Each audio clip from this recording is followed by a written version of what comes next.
स्वागत है आपके साथ। मैं हूं विपिन भट्ट और ये जो मेरे पीछे आप थर्मामीटर स्केल देख रहे हैं ना, ये पारा जो देख रहे हैं ये धीरे धीरे अब बढ़ने लगा है। तो बढ़ते पारे में दिक्कतें भी बढ़ती हैं। गर्मी का एहसास अब में से कई लोगों को होने लगा है, चाहे उत्तर की बात हो, चाहे दक्षिण की, चाहे पूरब हो, चाहे पश्चिम। पूरे देश में मौसम बदल रहा है और जब मौसम बदलता है तो भाई तकलीफें बहुत लेके आता है। और अब तो जैसे जैसे थोड़ा हम जलवायु परिवर्तन को ज़्यादा महसूस कर रहे हैं, क्लाइमेट चेंज को ज़्यादा महसूस कर रहे हैं, साल भर साल ये जो चेंज ऑफ क्लाइमेट है जो हर साल होता था पहले भी, अब वो थोड़ा मुश्किल सा होता जा रहा है। बहरहाल गर्मियां शुरू हो चुकी हैं, तकलीफ देना भी शुरू कर चुकी हैं और आगे अनुमान है कि प्रचंड गर्मी इस बार पड़ने वाली है। तो उसके लिए कैसे करनी है तैयारी और अभी क्या रखना है ध्यान, सब कुछ बताएंगे आपको।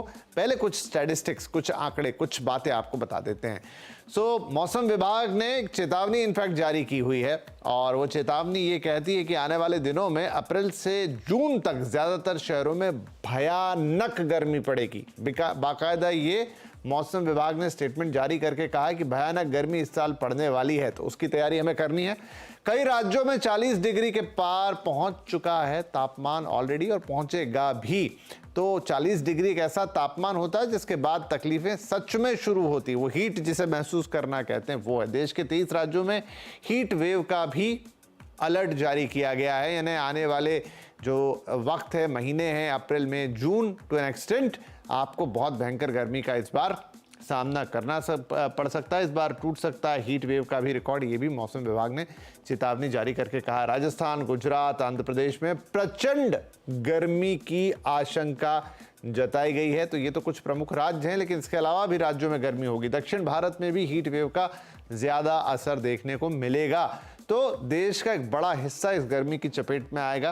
कुछ और बातें भी कही गई हैं, कुछ और आंकड़े भी दिए गए हैं। मसलन अगर आप देखें इस समय का दिल्ली, मुंबई, राजस्थान, लखनऊ, मध्य प्रदेश में ओवरऑल तापमान देने की कोशिश की है। पुणे 39, 43, 37, मतलब सब जगह एक ऐसा टेम्परेचर है जो बेरेबल नहीं होता। जब आप 38 से लेके 40 और प्लस में चले जाते हैं तो फिर तकलीफ देती है गर्मी।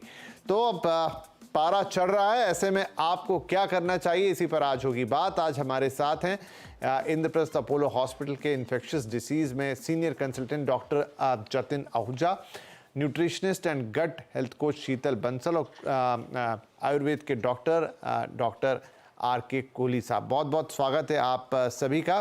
तो डॉक्टर कोहली, हम आपसे ही शुरुआत करते हैं। हर साल जब मौसम परिवर्तन होता है हम आपका रुख करते हैं, कुछ बातें आपसे जानना चाहते हैं। दो चीज़ें हैं मेरे हिसाब से। एक तो जब गर्मी आती है तो जो तापमान में बदलाव होता है उसके कारण हमको तकलीफ होती है, और फिर जो गर्मी में जब हम पूरी तरह से गर्मी के मौसम में पहुंच जाते हैं तो भी उसमें कई तरह की दिक्कतें होती हैं। इसमें भी डॉक्टर साहब कुछ लोग बीमार पड़ते हैं और कुछ लोग मतलब बीमार तो नहीं पड़ते लेकिन असहज हो जाते हैं। तो ये तमाम चीज़ें गर्मियों में हमें देखने को मिलती है। क्या हम पहले से थोड़ी तैयारी करके अगर रखें शरीर के लिहाज से, खान पान के लिहाज से, तो इस चीज़ को कम किया जा सकता है या इससे बचा जा सकता है? जी बिल्कुल विपिन जी, बहुत सारी तैयारी गर्मी के लिए करनी चाहिए। आयुर्वेद में इसको कहा गया है, ये आदान काल है।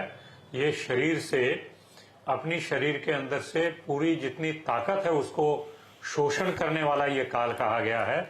बहुत सारी हमारी एनर्जी इस समय ड्रेन हो जाती है, हमारे शरीर का वीकनेस होता है, हमारा डाइजेस्टिव पावर वीक होता है।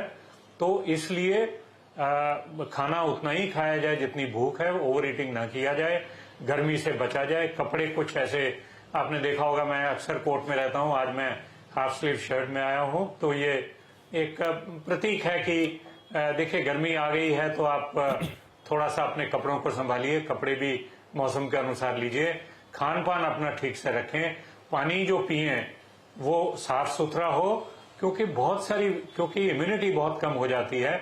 आदान काल है, शरीर में बहुत सारा कफ का शोषण हो चुका है, बहुत सारा शरीर का बल कम हो चुका है, इसलिए बहुत सारी बीमारियां आने का अंदेशा रहता है। जरा सी भी इन्फेक्शन शरीर को काफी हद तक डायरिया, डिसेंट्री, टाइफाइड और बहुत सारी इन्फेक्शंस ला के दे सकता है।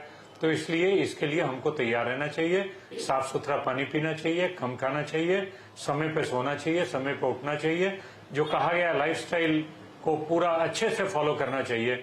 मुझे लगता है वही एक तरीका है हम लोग इस गर्मी के मौसम में अपने को सेहतमंद रख सकते हैं। जी बिल्कुल डॉक्टर साहब, एक एक करके इस पर बातचीत करते हैं। शीतल, मुझे लग रहा है डॉक्टर साहब बिल्कुल सही कह रहे हैं। मतलब ये मेरा अपना पर्सनल एक्सपीरियंस भी अगर मैं यहाँ पे शेयर करूं कि 2 हफ्ते पहले और आज में इतना अंतर महसूस हो रहा है। मतलब 2 हफ्ते पहले जब मौसम थोड़ा अलग था, थोड़ा बेहतर था, तो एकदम नॉर्मल था। अभी लगभग सारी चीजें वैसी हैं, लेकिन मौसम बदल गया और ऐसा लगता है कि बहुत ड्रेन से हो जाते हैं। मतलब थकान महसूस होती है, वो एनर्जी नहीं है, वो पावर नहीं है, एक लेथार्जी है। फूड ऑफ कोर्स उसमें एक बहुत बड़ा रीजन होगा, लेकिन ओवरऑल क्या आपको भी ऐसा ही महसूस होता है, खासतौर पे जब हम गर्मी में एंटर कर रहे हैं? हाँ जी बिल्कुल, आपने बिल्कुल ही कहा कि 2 हफ्तों में तापमान पहले से और अब में बहुत ज्यादा डिफरेंस आ गया है।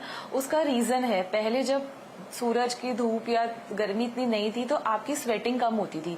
अब क्या है, आपकी स्वेटिंग पूरी हो रही है, जिसकी वजह से आपकी बॉडी से इलेक्ट्रोलाइट इम्बैलेंस हो रहा है, आपकी बॉडी से नमक फ्लश आउट हो रहा है। तो आपको उसका ध्यान रखना है कि जो फ्लश आउट हो रहा है उसका बराबर मात्रा में इंटेक करें, ताकि बॉडी में बैलेंस बना रहे। तो इलेक्ट्रोलाइट इम्बैलेंस जब होता है तब हमारी बॉडी में लेथार्जीनेस, अनईजीनेस, एनर्जी लेवल्स डाउन, क्योंकि हमारी बॉडी में पोटेशियम, सोडियम, ये जो सब चीजें हैं इनकी लेवल्स डाउन होता जा रहा है, तो बॉडी उस हिसाब से काम नहीं कर पा रही जो मिनरल्स और जो इलेक्ट्रोलाइट्स उसको चाहिए।